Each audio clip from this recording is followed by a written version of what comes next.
Hello, thank you for joining me today. I'm Lynda Lamp here, and we're here for the last Q&A, talking about my book, Walking Through Your Walls, Loving Yourself and Everyone Else.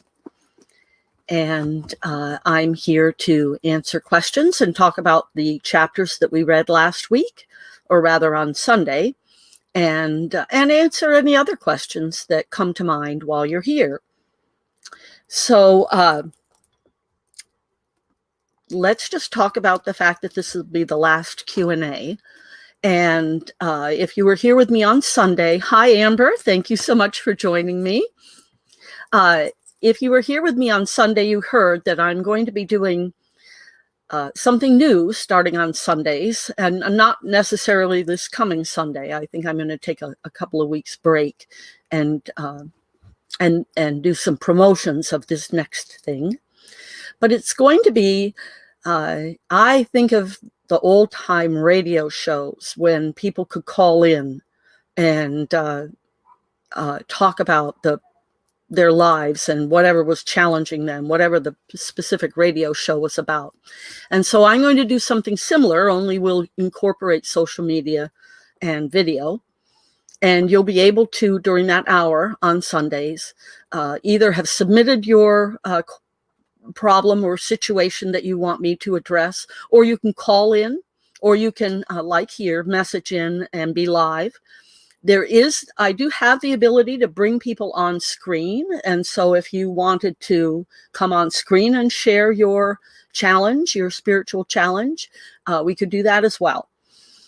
So it's generally going to be called spiritual and heart-based living, coaching or mentoring or something like that. But it's spiritual and heart-based living.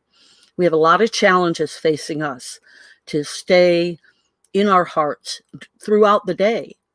This is something that, if you master it, you stay in your heart constantly. And most of us discover that that's very challenging, and we flip in and out, right? We'll come and go. Sometimes we're in our heart. A lot of times we're in our heads or somewhere else. So that's what's new. I'm planning on doing it at the same time, 1 p.m. Alaska time on Sundays, which makes it 5 p.m. Pacific time, or no, Eastern time, 5 p.m. Eastern time. It's if it's 1 p.m. here, it's 2 p.m. Pacific, 3 p.m. Mountain, 4 p.m. Central, 5 p.m. Eastern. And then the international ones I can't do off the top of my head, but those of you who are international can usually figure it out. So if a different time would work for you better, please send me a message. Maybe I'll do 2 shows at different times. So that's what's coming. So now let's go ahead and get into the Q&A of the chapters that we read. We were in the summary. And one of the things that we talked about in the supplement, one of the things in the supplement was journaling. And I talk in the supplement about doing predictive journaling or prescriptive journaling, where you have something that you read and you write that over. You write that out. And I wanted to share, I have another piece that I came across after I wrote the book. It's much shorter than the credo that I suggest. And on days where I have limited time, I'll use this piece instead, and I'll just read it to you. I go forth this day in all things, immersed wholly in God and God's abundance.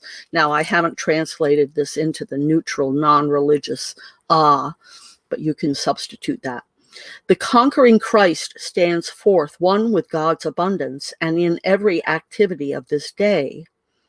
Now I know that I am God's supreme child. I move each moment of this day immersed in God and God's divine love. God, God, God. The great flame of love flows through every atom of my whole being. I am the pure golden flame of God. I pour this divine flame through my physical body. The conquering Christ salutes you. God, my Father, peace, peace, peace. The great peace of God prevails. So that is a very nice, short, and a very thorough piece that you could write out.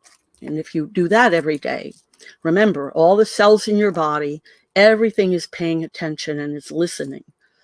And so you're reprogramming the energy of your cells, and you're teaching it something new.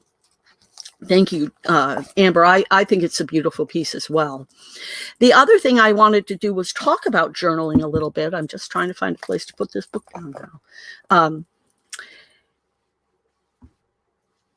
Journaling, as most people think of it, is having a book in front of you with blank pages and writing something out, writing your thoughts out, or whatever is the impulse to come out. A lot of people have difficulty with this. And so one of the best things you can do is to incorporate the sitting quietly with a journal.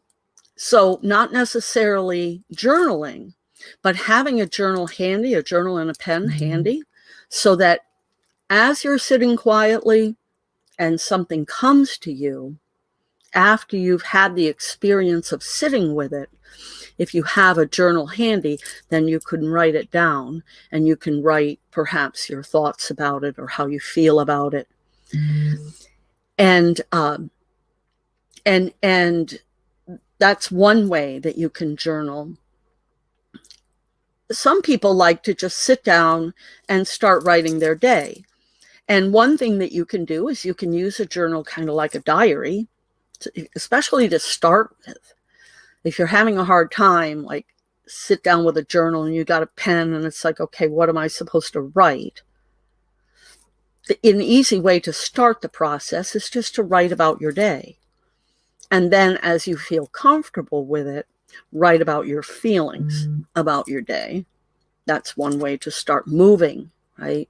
The purpose of journaling in any of these forms is to help you as a tool, right? It's a tool to get in touch with the you that's inside that you probably lost touch with, the divine you. And writing is one of those ways. It's one of the ways that the body knows to connect with spirit. Remember, I talked about that's why teachers would have kids write on the blackboard. You know, I will be quiet in class, or in most cases it was put in the negative, but I always suggest putting things in the positive. I will not write in class. It's a way to reprogram the subconscious. It's a tool. And so writing can also be a way to connect with the subconscious. And then when you're journaling, when you're doing the prescriptive journaling, then, or the predictive, then that's you're trying to reprogram. The other way of journaling, when you're letting what's in out, is a way to process what may be unknown to you. So I'll give you an example. I was in Rhode Island at the time, sitting on the porch of my foster parents' summer home. And I was alone. And I think I was waiting for a guy to show up, a boyfriend. And in my younger days, I spent a lot of time doing that. And while I was, and of course, there's a lot of feelings all around that, right? Why am I always sitting here waiting for a guy to show up? Like, what is it about my life that makes that such an important element? And I was sitting there journaling, and without any conscious thought of my own, the words that came out on the paper were, I think I hate my mother. And when I saw them come out, it was a shock to me. And it allowed me then to work with that, to look at that, to examine that, to see if that was real, to feel the feelings, and to process whatever came up. But had I not been a person that journaled, I don't know when that would have come out or how. And so, and a lot of times, and I can tell you that was a true statement. That was a true statement. Love for my mother has been cultivated after the fact. And in most of my experience as a child, I was very unhappy in my relationship with my mother. I was supremely unhappy most of the time. I don't know that that actually translates to hate, as it were, but I think unhappiness over time can build up into that form of power. I don't know that I would ever say I actually hated her in the truest sense of the word. I can say that I hated a lot of my experience of her. That's a true statement. And so if you've had that kind of a childhood, journaling can be a great way to work to let those emotions out so that you can process them, right? We can't process what's inside until we know it's there. And using a journal is a great way to get it out from in here onto paper so you can see it, so you can start to work with it. So yes, Amber, writing is very therapeutic. And yeah, thank you. I appreciate you finding that story to have some value. So now, while we're here, if there's anybody live that wants to call or text in, you can use the number 907-351-3003. You can either text or phone to that number, and I'll take your question and incorporate it into the broadcast here. I guess the next thing I was going to do, since I don't have any questions that got submitted this last week, it looks like there was at least one guilty verdict for those of you who were on the edge of your seats about the Chauvin trial. That just flashed on my screen. So we've talked about the journaling, and I read you the credo. The other thing I wanted to talk about today is to give you a couple of tools to process self-compassion and healing for yourself. I am trained in a compassion process where what you do is when you feel triggered by something, what you can do, and you might not be able to do it in the moment. You might have to save it and work on it later when you're alone. But when you're aware of something that triggers you, think about, when was the first time you felt the way you're feeling in that moment? Try to think back to the very first time you ever had that feeling. Chances are it's going to be somewhere in the past, and it may be a long time ago. Quite often, it's sometime when you're little. For some people, it's even when they're pre-verbal. At that point, what you want to do is picture that version of yourself at that age. Picture them outside of yourself. And it's easiest if you close your eyes and do this in sort of a meditative state. Picture them outside of themselves and talk to them. Talk to them and engage them. Observe how they look to you and how they're dressed, and ask them how they're feeling. And then respond with compassion to them in whatever it is. Allow them to tell you what that moment is meaning to them. And by giving them, it's yourself, but it's them in that version of yourself, right? They're in that time and space. give them compassion. And if you're working with a very young version of yourself, you might find that they want to crawl in your lap, or you might feel the desire to hug them. They may want to pull away. And so just with only compassion, work with that, work with them, work through it. This is not a one-time thing, right? The next time you feel that way, you'll need to do it again. And you'll keep doing it, keep doing those meditations and exercises until you see a shift. And a shift will come. A shift will come. Because remember, there's no such thing as time.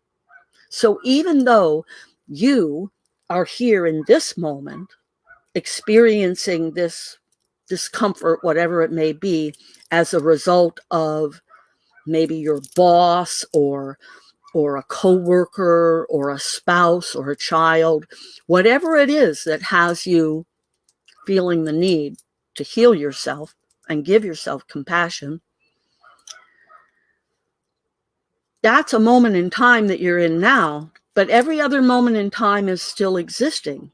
It all exists at the same time. So you can go to that version of yourself that is younger, that first experienced it. So let's say, for example, let's use an example of a sibling. Let's say you're an adult and you're at some family function and your brother says something to you that just hurts your heart, cuts you to your quick.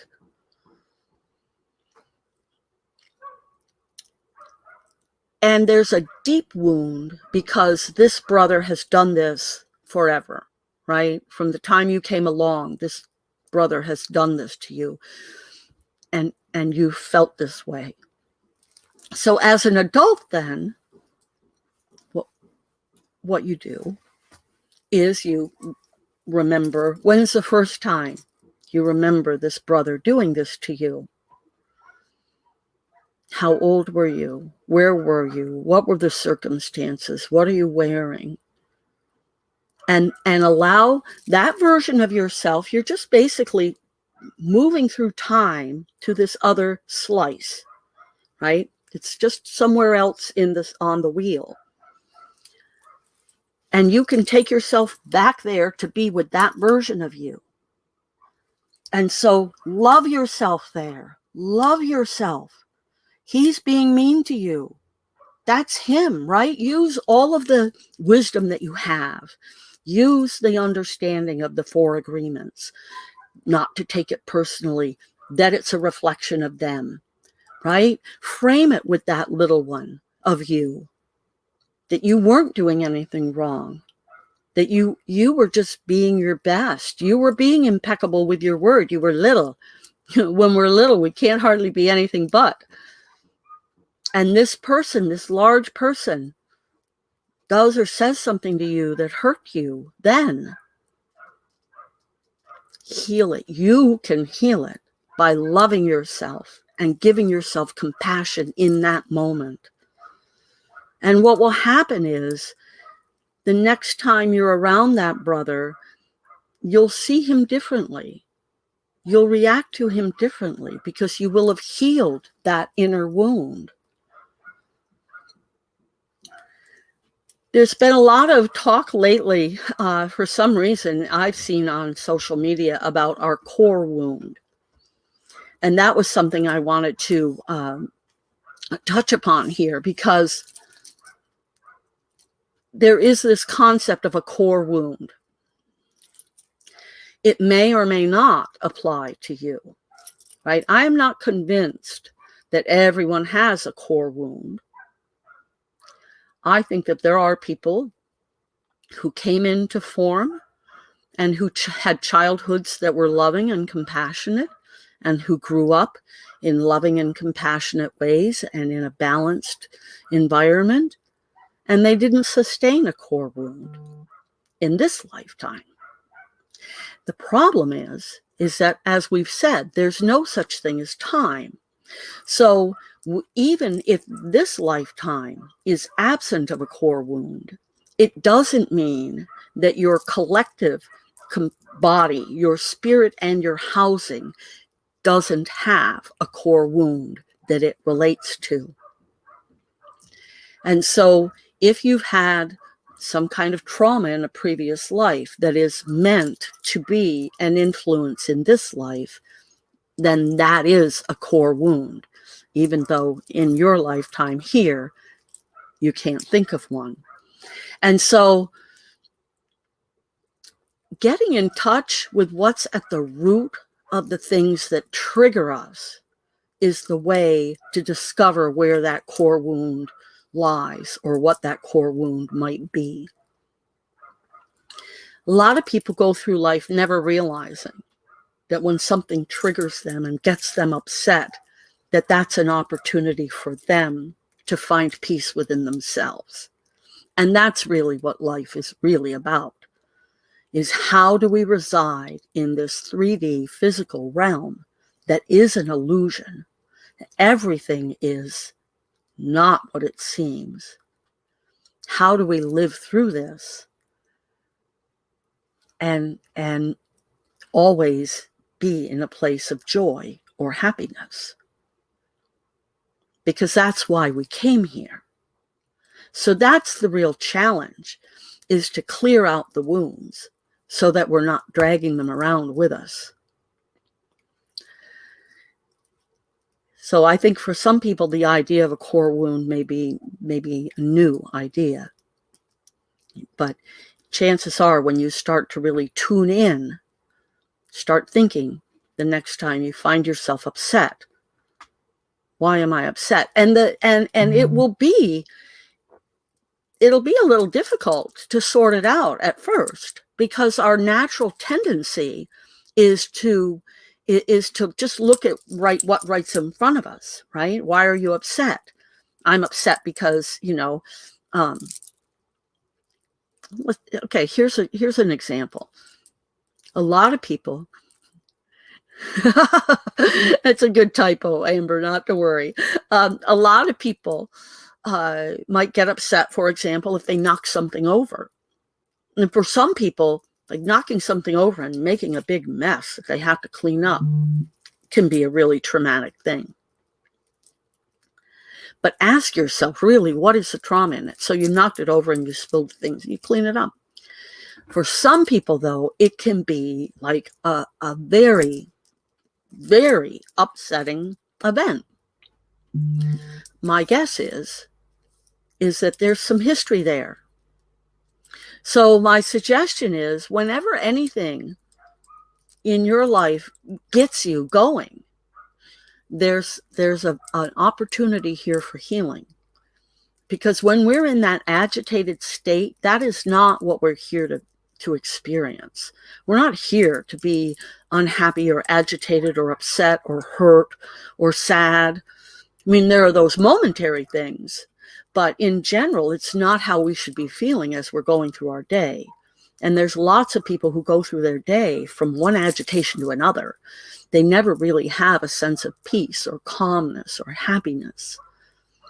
And so pick one to work with and start with that and see if you can't find a way to heal that. In a recent Matt Kahn call that I was on, he shared a different way of a similar format, but a little different approach. And it's called, let me look,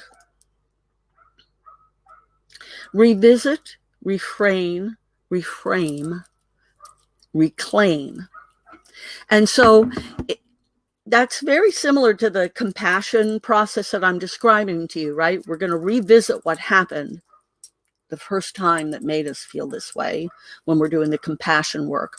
But you can do it in terms of Matt's framing, revisit, reframe, reclaim.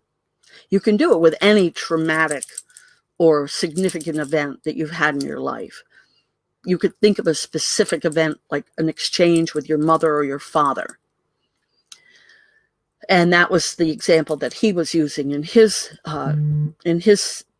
suggestion as he was telling it. So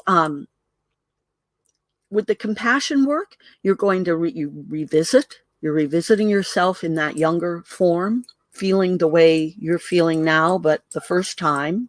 And then after you've given yourself the compassion, you can reframe it. You can reframe what happened. You can understand. You can look at it from a different place. In Matt's suggestion, if you're, for example, thinking of a specific person and a specific event, you're in touch with the feeling, the traumatic feeling that the event created as you're meditating on it or thinking about it and bringing it back to you. But right before, in your memory, in your replay of the memory, right before whatever it is happens, pause it.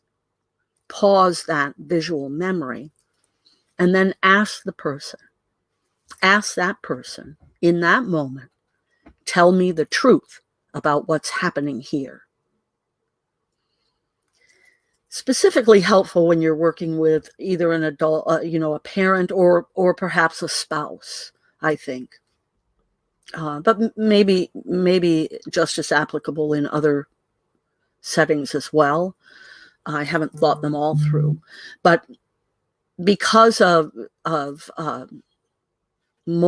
so many of our traumas and our wounds come from when we were children and something that happens with our parents, it's most likely the place that you're going to end up is healing events that happened either with your parents or maybe with siblings, other people in the house, maybe even grandparents or aunts and uncles.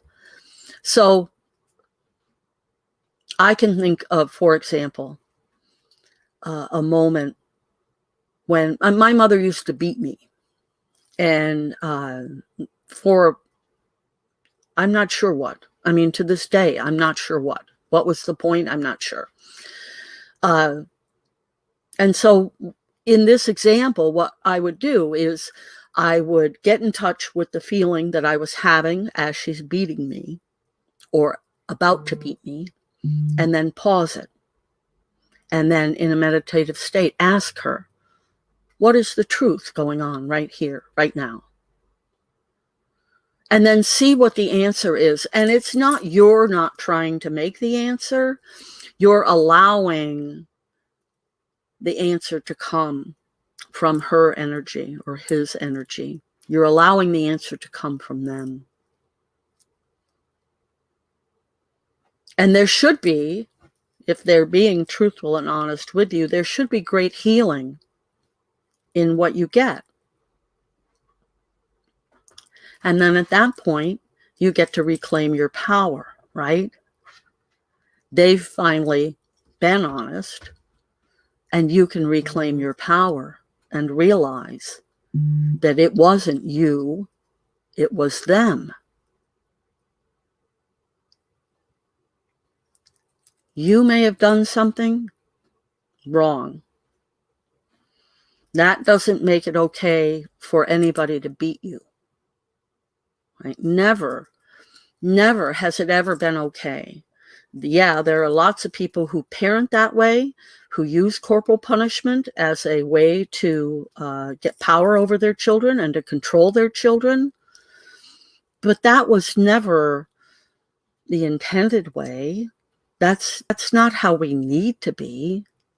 It's a way.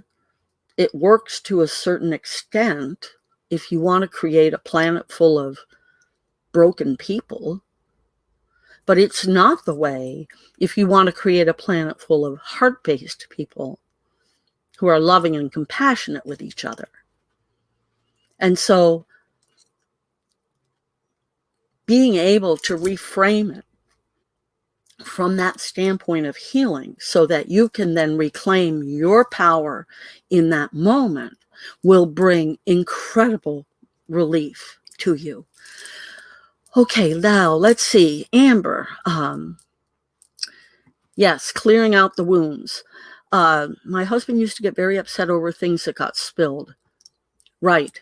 And my guess is that he's reflecting probably what adults around him were like when things got spilled when he was little. All right, let's see. Amber, I'm confused about how to interpret childhood abuse. I've been reading a book that teaches me I'm responsible, at least in part, because I set it up in the non-physical.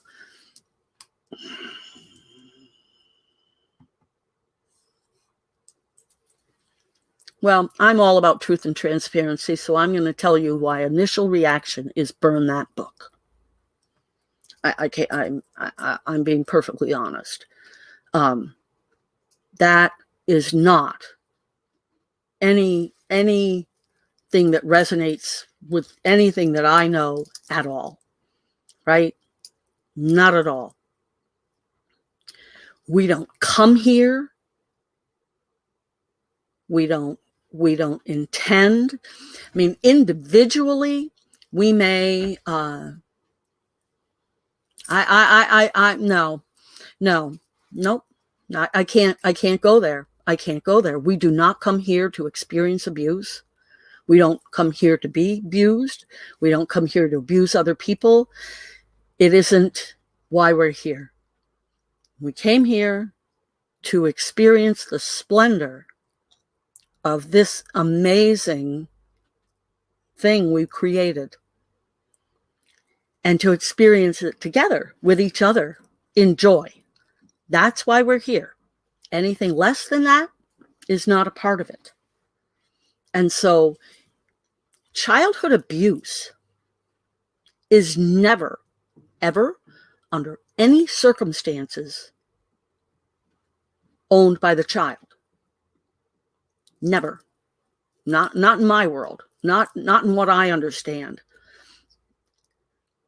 I can't even fathom someone actually trying to say that it would be the child's part in any way. That is what I would term spiritual bypassing. I don't believe that in any way, shape, or form.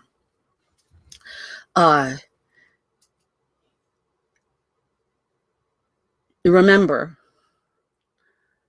if you're being abusive to someone else, that is a reflection of who you are.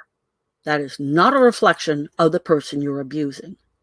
You cannot blame the other person for your behavior under any circumstances. You cannot blame them. You have to take responsibility for your own behavior. So, I'm trying to think of a way to apply that in my life, like a time where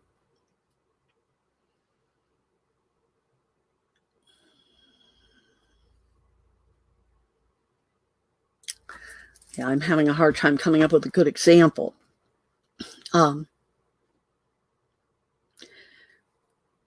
There's all kinds of child abuse, from beating a child to verbally abusing a child to physically, sexually abusing a child. None of them are the child's fault under any circumstances. When a child comes into the world, it is innocent and pure,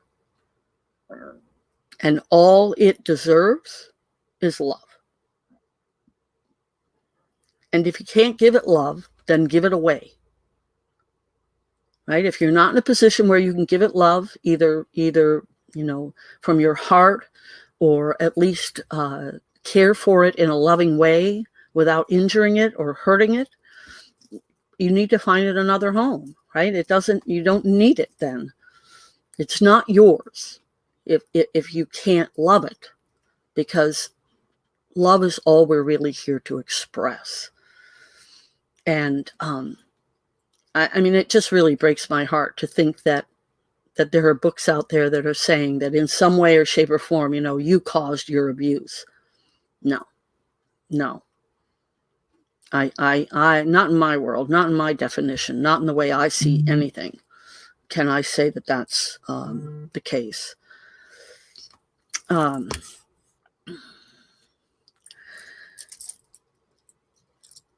What I can say is you may have made your abuse worse. And that is not necessarily your fault. That's because of whoever you're dealing with, right?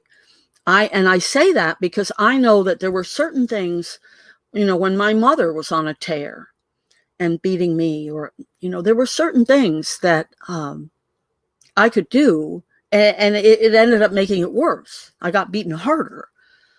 So, from that standpoint, you have a tiny bit of hand in it, but, and I'll tell you something, there's something else, right? I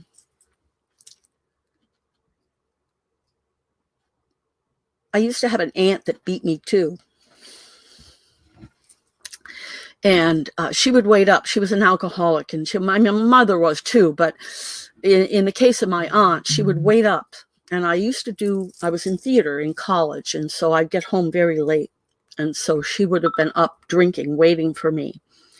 And she would just wail on me. She would just start beating me, hitting me, saying these things, none of which were true to my way of thinking. And these statements would start with you, and then blah, blah, blah, whatever it was, whatever I'd done, right? You always blah, blah, blah, blah, blah. And I would say no, or, you think you're blah, blah, blah. And I'd be like, no, I don't. And every time I tried to say no, she'd hit me harder. It made her madder because I was arguing with her. I wasn't arguing with her. I was trying to defend myself. But when you're 17, 18, 19, and, this 40-plus-year-old woman is pounding on you, and I was raised to respect my adults, and so it never occurred to me to hit her back or to any way, shape, or form resist her. Just tried to protect myself with my cowering and my words. One night, after I'd started college at San Francisco State University, I'd taken my first psych class. Instead of arguing with her, I agreed with her. And it wasn't like I was truly agreeing with her. It wasn't my heart saying, yes, you're right. They were just words.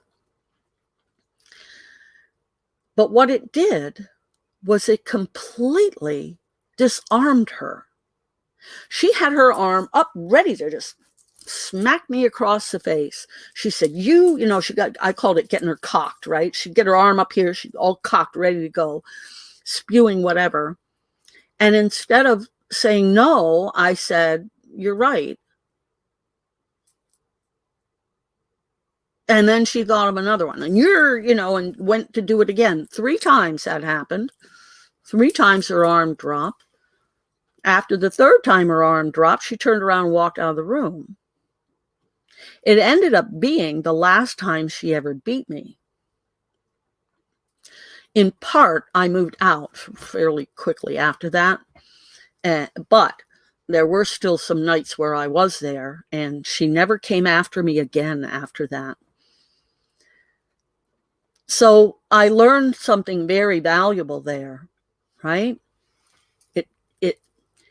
It ties into that teaching of what you resist persists. And so the more I said no, the harder she would hit me. As soon as I gave her her power and said, nah, you're right, you're right, she didn't have anything to say. She couldn't beat me for saying she was right. Now, that didn't make her right. It didn't make her right. But in that moment, it allowed me some peace.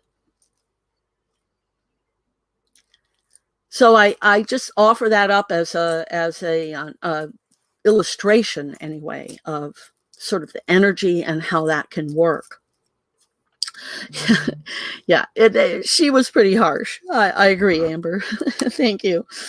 Now let's see here.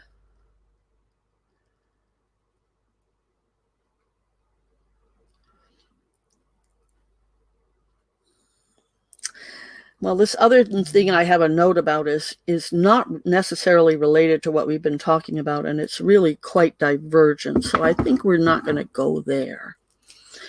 So I'm just wondering if there's anybody out there at this point that's got anything else. I've pretty much talked about the things that I had to talk about.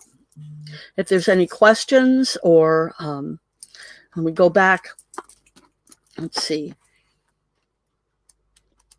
Oh, here's something I can share. So as you're working with We Love Us, which is in the supplement 7, one of the things that I did was I went to the community that I live near, and I asked them to become a We Love Us community. And it's something, and so they did. They are actually, is a proclamation on the books that the city of Seward, Alaska is a We Love Us community. And it's my belief that one of the ways that we can solve the many problems in our country of America, and any other country that's having problems as well, is to go to your local government and ask them to adopt the We Love Us principles. Yes, We Love Us community. Exactly. I had a vision years ago when We Love Us came through that someday,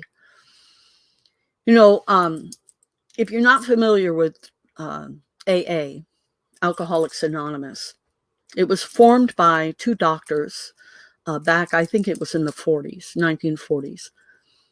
But it is, if you're not aware, a worldwide organization. It flies very below the radar, right? When you come into a community, it's not like there's a sign at the city line with all of the meeting places and times. But you won't have to look far to find that information if you're looking for it. There are AA meetings in just about every community in the entire world.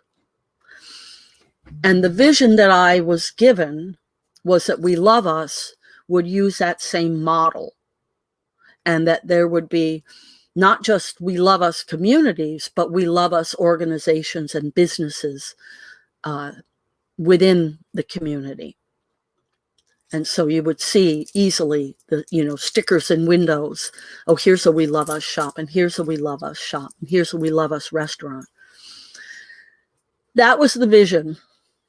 It's certainly taking a long time for that vision to become a reality, but I believe in that vision to this day, and I will always believe in that vision. We can create a loving community on earth. And we can have the kind of peace and world that people just imagine at this time. We can. And I believe that we will with time. Not that it exists, but in this 3D realm, we will find that way to get to that place. That will be the end of the play, probably. But until then, we've got probably years, if not centuries, to go. Well, at least decades, maybe not a century, but there's decades to go anyway, maybe centuries. Okay, well, it's 1:15. Yes, we can create a loving community on Earth. Earth Day is Thursday. That is right. Thank you for that reminder. Yes, Earth Day is Thursday. And so I encourage you to participate in an Earth Day event in your community. Most communities are having some kind of Earth Day event. So that'll be great. And let's see, if we don't have anything else, I think